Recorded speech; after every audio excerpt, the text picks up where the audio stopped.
하나님의 말씀 에베소서 1장 7절입니다. 우리는 그리스도 안에서 그의 은혜의 풍성함을 따라 그의 피로 말미암아 속량 곧 죄사함을 받았느니라. 우리는 계속해서 하나님의 은혜를 묵상하고 있습니다. 이 은혜를 알면 내가 얻은 구원이 얼마나 위대한지를 알 수 있어요.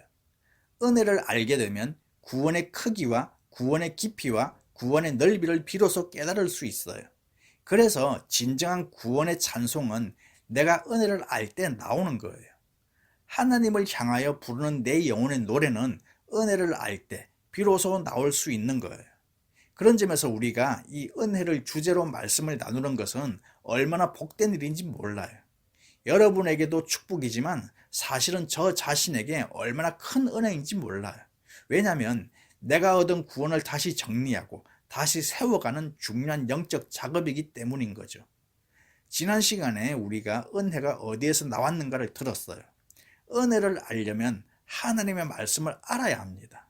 왜냐하면 그 은혜가 말씀에서 나왔기 때문이죠. 그 말씀을 모르면 곧 은혜도 모른다는 거예요. 여러분이 말씀을 묵상하는 생활을 계속해서 하게 되면 여러분이 은혜의 깊은 자리에 들어가게 되는 거예요. 그것이 얼마나 놀라운 축복인지 몰라요. 내가 은혜를 알게 해주는 그 진리의 말씀이 뭐냐? 복습을 하면 나는 구제불능의 죄인이었다. 그리고 그 죄의 결과로 인해서 나는 멸망을 당할 수밖에 없는 존재였다. 그런데 예수님이 십자가에서 나를 대신하여 죽으셨다. 그리고 그 예수님을 믿음으로 인해서 내가 구원을 얻게 되었다는 거였죠.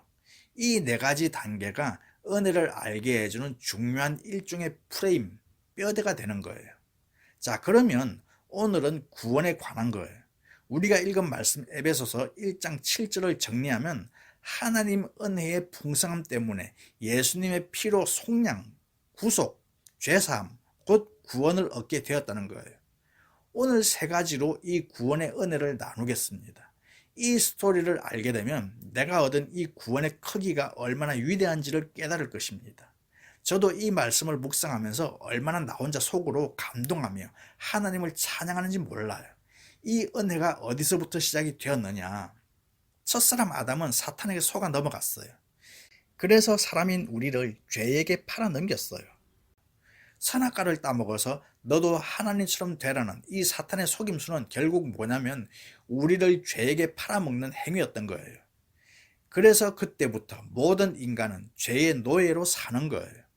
죄의 억압 속에 사는 거예요. 죄의 특징은 어둠이죠. 그 어둠 가운데 눌려 사는 거예요. 그렇게 살다가 좋은 데 가면 좋겠는데 그게 아니라는 거예요. 그렇게 살다가 완전한 멸망으로 들어가 버리고 만다는 거예요. 이것이 아담이 우리를 죄에게 팔아넘긴 결과였어요. 우리가 그렇게 살다가 그렇게 죽는 존재가 된 것에 대해서 우리 편에서 하나님께 항의하거나 하나님께 불평할 수가 없어요. 내 인생은 왜 이렇습니까? 이렇게 할 수가 없다는 거예요.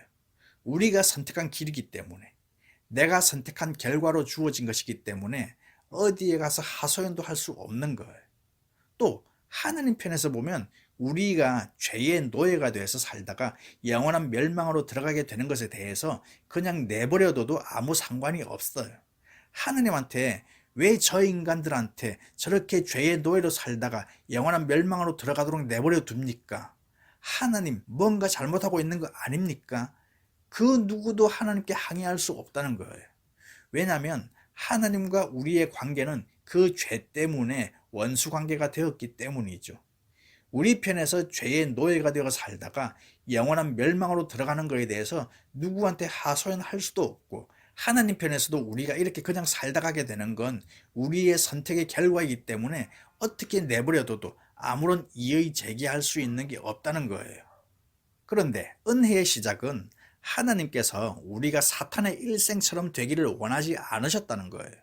죄의 왕노로 타다가 어두운 구석만 찾아 살다가 영원한 불못, 영원한 멸망으로 들어가는 게 사탄의 일생인데, 하나님은 인간인 우리가 비록 죄를 지어서 우리의 선택으로 인해 불신앙과 불순종을 선택함으로 죄의 노예가 됐고 멸망으로 가게 되었음에도 불구하고 하나님은 우리의 운명이, 우리의 일생이, 우리의 인생이 사탄처럼 그렇게 전개되기를 원하지 않으셨다는 거예요. 왜냐하면 우리를 당신의 형상을 따라 창조하셨기 때문에. 비록 내가 불신자, 배신자, 불순종, 하나님께 원수였으나 하나님은 그럼에도 불구하고 여전히 우리를 사랑하고 계셨다는 거예요. 우리가 불신앙 가운데 교만에 빠져 살고 있었음에도 불구하고 하나님은 당신과 우리 사이에 놓여 있었던 사랑의 끈을 결코 놓지 않고 계속 붙잡고 계셨다는 거예요. 여기서부터 은혜가 시작이 된 거예요. 그래서 사도 바울이 이런 위대한 표현을 했어요. 로마서 5장 6절에 우리가 아직 연약할 때에, 8절에서는 우리가 아직 죄인 되었을 때에, 그러니까 우리가 예수님을 알지도 못하고 믿지도 않고 있을 때, 자기가 선택한 불신앙과 불순종이 죄인지도 모르고 살고 있을 때, 자기가 교만에 빠져서 그게 얼마나 큰 죄인지도 모르고 살고 있을 그때에 주님은 우리를 향한 이 사랑의 끈을 놓지 않고 계속 붙잡고 계셨다는 거예요. 그래서 바울이 우리가 아직 연약할 때에, 우리가 죄인 되었을 때에 그리스도께서 우리를 위하여 죽으셨다 설명을 하고 있는 것이죠. 이것이 은혜의 시작이고 곧 구원의 시작이었다는 것입니다. 우리가 죽도록 살다가 영원한 죽음으로 가도록 내버려 둬도 아무 상관이 없는데 당신의 형상을 따라 창조했다는 그 한 가지 이유 때문에 이 사랑의 줄을 놓지 않고 계속 잡고 계셨다는 거예요. 여러분, 이 사실을 믿습니까? 여러분의 구원이 이렇게 해서 시작됐다는 사실을 믿습니까? 이게 은혜의 시작입니다. 그러면 두 번째, 이 은혜가 어떤 작전, 일명 이 작전을 은혜 작전이라고 하는데 하나님께서 우리를 구원하기 위하여 은혜 작전을 펼치셨어요. 그런데 어떤 작전을 펼치셨느냐? 하나님이 우리를 죄에서 건져내시기 위한 은혜의 작전은 한 가지였어요. 그게 뭐냐면 아담이 팔아넘긴 우리를 하나님께서 다시 사신 거예요. 예를 들면 아들이 돈이 궁하다고 200년 조상 대대로부터 살아오던 그 집을 팔아넘겼어요. 사업 자금 때문에 10억에 팔아넘겼어요. 전통이고 뭐고 지금 사는 게 중요하다 그래서 팔아넘겼어요. 그랬을 때에 그 집의 아버지는 이미 돌아가셨지만 막내 삼촌이 볼 때 그래도 가문의 상징인데 이걸 팔아넘기다니 안 되겠다. 그래서 이 집을 되살려고 가서 물어보니까 20억을 달라는 거예요. 그래도 이 유산을 우리 후손에게 물려줘야 한다는 사명감 때문에 20억을 주고 그 집을 되샀어요. 이 원리와 똑같은 거예요. 우리를 구원하시려는 하나님 은혜의 작전은 아담이 팔아먹은 우리를 하나님께서 다시 사탄으로부터 죄로부터 사신 거예요. 그래서 하나님이 우리를 사기 위하여 몸값을 준비하셨어요. 그 몸값이 바로 예수님이라는 거예요. 예수님께서 십자가에서 죽으신 것은 우리를 살기 위하여 몸값을 지불하신 거예요. 당신이 우리의 몸값으로 당신의 생명을 지불하시고 우리를 거기서 끄집어내셨다는 거예요.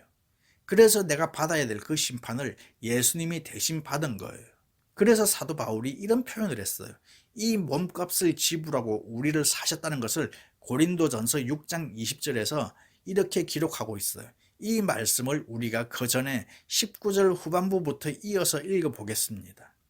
너희는 너희 자신의 것이 아니라 값으로 산 것이 되었으니 그런즉 너희 몸으로 하나님께 영광을 돌리라. 분명히 쓰여 있어요. 하나님께서 몸값을 지불하시고 나를 사셨다. 그런데 그 몸값이 뭐였느냐? 예수님이었던 거예요. 따라서 우리가 얻은 구원을 이렇게 설명하고 있는 거예요. 우리가 읽었던 에베소서 1장 7절의 말씀, 이번에는 새번역 성경으로 다시 읽어보겠습니다.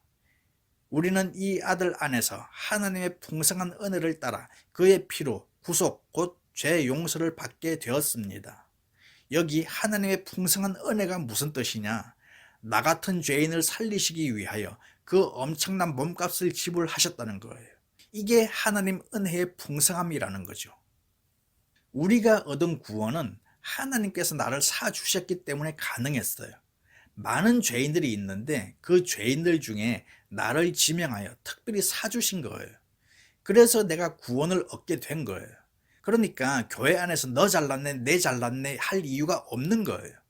우리는 다 똑같은 죄인이었는데 그 죄인들 중에서 특별 사면을 받아 특별한 존재들이 되었기 때문인 거죠. 이것이 은혜라는 거예요. 모든 사람이 죄의 노예입니다. 노예로 살고 있어요. 그런데 하나님이 여러분을 지명해서 이리 와. 내가 너를 저 사탄으로부터 산다. 내가 너를 위하여 몸값을 지불했다. 이리 와라. 하필이면 많은 사람 중에 수십억 인구 중에 왜 나입니까? 이게 하나님이 나를 구원하시려는 은혜의 작업이었다는 거예요. 이것이 구원의 시작이라는 것입니다. 그래서 우리는 구원을 말할 때 이 은혜를 빼놓을 수가 없는 거예요. 또 여기 한 가지 더 우리가 주목해야 될 중요한 사실이 있어요. 그게 뭐냐면 예수님이 십자가에서 대신 죽으신 것은 내 몸값을 지불하시고 나를 사신 것이다. 분명히 그랬는데 그러면 내 몸값이 얼마냐는 거예요. 여러분, 우리가 물건을 거래할 때 값이 비슷해야 거래가 되지 한쪽이 손해를 보면서 거래하는 적은 없어요. 예를 들어 태백산 건강식품이 100만 원어치다 그러면 중국에서 고사리 막 걷어서 한국 가져오면 그 고사리도 100만 원어치가 돼야 교환을 하잖아요. 어떤 바보가 50만 원어치의 고사리를 가지고 그걸 받아주겠습니까? 대등한 값으로 교환을 하는 거잖아요. 예수님이 내 대신 몸값을 지불하시고 살리셨다는 말은 나의 몸값과 예수님의 몸값이 같다는 거예요. 하나님이 예수님의 몸값만큼이나 나라는 존재 가치를 그렇게 높게 주고 계셨다는 거예요. 여기에 또 하나의 은혜가 담겨 있다는 것을 제가 말씀 묵상하면서 발견했어요. 이거 발견하고 제가 얼마나 감동이 되든지. 여러분, 내가 그만큼 가치가 있는 존재였기 때문에 하나님께서 예수님을 몸값으로 내셨구나. 내가 뭐길래? 나같이 허물 많고 연약하고 죄인이고 부족함이 많은 내가 뭐길래 나의 가치를 예수님의 가치와 동등하게 놓으셨는가? 그래서 이렇게 맞교환을 하셨는가? 이게 은혜인 거예요. 이게 정말로 하나님의 사랑의 표현인 거예요. 그래서 예수님이 이런 기도를 하셨어요. 요한복음 17장 23절. 곧 내가 그들 안에 있고 아버지께서 내 안에 계시어 그들로 온전함을 이루어 하나가 되게 하려 함은 아버지께서 나를 보내신 것과 또 나를 사랑하신 같이 그들도 사랑하신 것을 세상으로 알게 하려 함이로소이다. 말씀 뒷부분에 보면 하나님께서 예수님을 사랑하신 것처럼 우리도 사랑하셨다. 그런데 그 사랑의 강도가 똑같다는 거예요. 하나님이 예수님을 사랑하신 것처럼 우리도 그렇게 사랑하고 계시다는 것을 우리에게 알게 하기 위함이다. 이게 놀라운 하나님의 축복의 말씀인 거예요. 할렐루야. 할렐루야는 아무 때나 외치는 게 아니라 이럴 때 쓰는 거예요. 우리가 그만한 가치가 있는 존재로 하나님이 여기셨기 때문에 예수님을 이 땅에 보내시고 십자가에 죽게 하시고 그래도 전혀 아까워하지 않고 우리 살리는 일에 올인하셨다는 거예요. 여기서부터 진정한 은혜가 시작이 되고 여기서부터 참된 구원이 시작이 되었던 것이죠. 여러분, 하나님의 사랑의 위대함으로부터 구원이 시작이 됐어요. 그래서 그 구원을 은혜라고 말하는 거예요. 이 은혜를 알아야만 비로소 우리의 신앙은 깊이가 있어지고 성숙해질 수 있어요. 계속해서 우리가 나누고 있는 이 은혜의 말씀을 통해서 여러분의 구원이 깊어지고 은혜가 깊어지고 넓어지는 그와 같은 놀라운 역사가 있기를 바랍니다. 예수님의 몸값과 우리들의 몸값을 하나님은 같이 놓으셨다는 사실. 그랬기 때문에 우리를 구원하는 일을 위하여 모든 일을 다 하셨다는 거예요. 이렇게 해서 얻어진 것이 저의 구원, 여러분들의 구원이라는 사실입니다. 이 놀라운 은혜가 여러분 마음에 깊이 느껴지고 고백되기를 예수님의 이름으로 축복합니다.